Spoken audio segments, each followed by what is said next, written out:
James Arthur Baldwin was born in 1924 in Harlem, New York, into a world that was designed to limit him before he even learned to speak. Raised in poverty by his mother and a strict, often abusive stepfather who was a preacher, young James sought refuge in the only place that offered a world larger than his own, the library. By the age of 13, he was already displaying a formidable intellect, but he was also grappling with the death of the heart he saw in the streets around him. As a teenager, Baldwin followed in his stepfather's footsteps, becoming a junior minister. This period was crucial. It was in the pulpit that he mastered the cadence of the sermon and the ability to look directly into the souls of his audience. However, the church could not contain his questions. He saw the hypocrisy in a religion that preached love, while the world outside practiced segregation. He realized that to save his own humanity, he had to leave the pulpit and the country that viewed him as a problem rather than a person. The transatlantic witness. In 1948, with only $40 in his pocket, Baldwin moved to Paris. He wasn't just seeking adventure, he was seeking survival. He believed that the racial climate in America would eventually kill him, either through physical violence or the erosion of his spirit. In the cafes of Paris, Baldwin found the distance necessary to write about his home.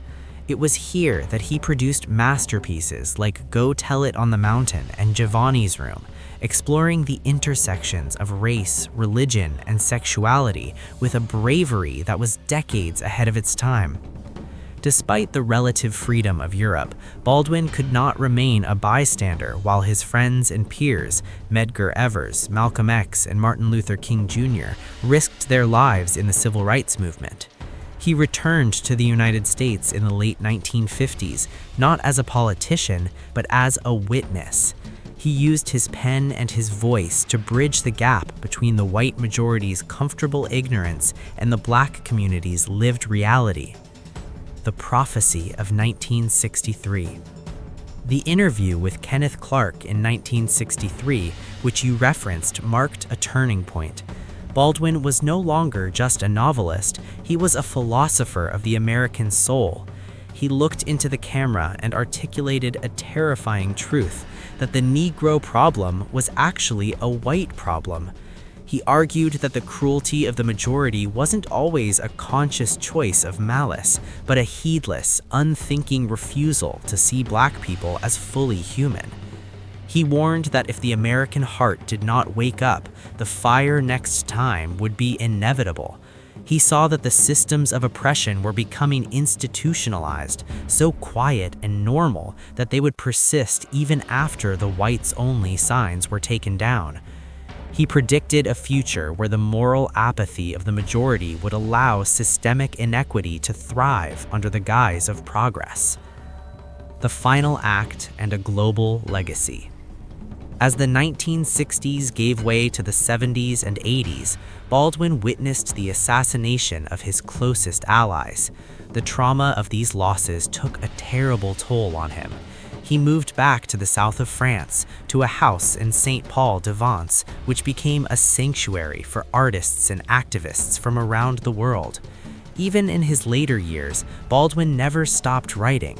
Works like If Beale Street Could Talk and the unfinished manuscript Remember This House, which later became the documentary I Am Not Your Negro, showed a man who refused to give up on the possibility of human connection, even as he remained deeply cynical about American power. James Baldwin passed away from stomach cancer in 1987.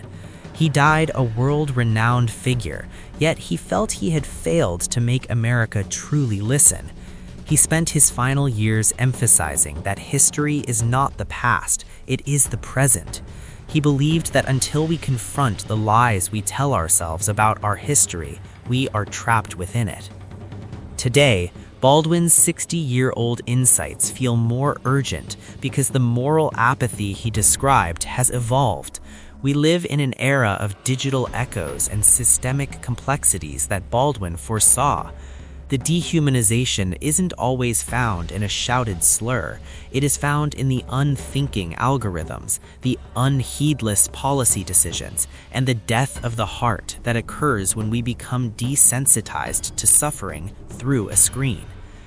Baldwin's life was a testament to the power of the truth. He taught us that love is not a sentimental emotion, but a state of grace that requires the courage to see oneself and others clearly. He remains the ultimate witness, a man who loved his country enough to tell it the bitter, necessary truth.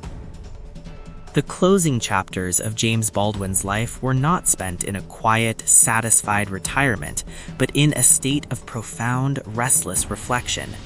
Living in his stone house in St. Paul de Vence, France, Baldwin became a global sage, a man who had survived the fire and was now attempting to map the ruins for those left behind.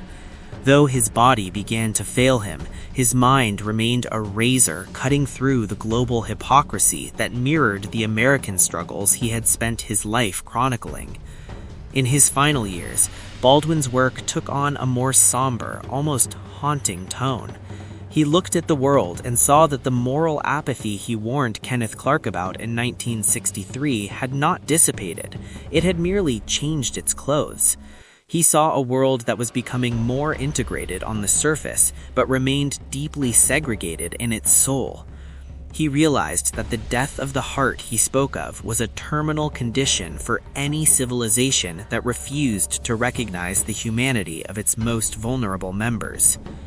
When Baldwin passed away on December 1st, 1987, he left behind a void that has never been filled.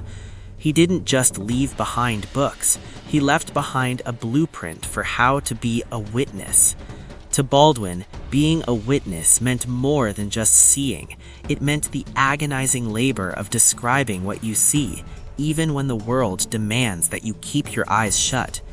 He died knowing that the struggle for the American soul was far from over, passing the torch to a future generation he knew would face even more sophisticated forms of the same old, unthinking cruelty.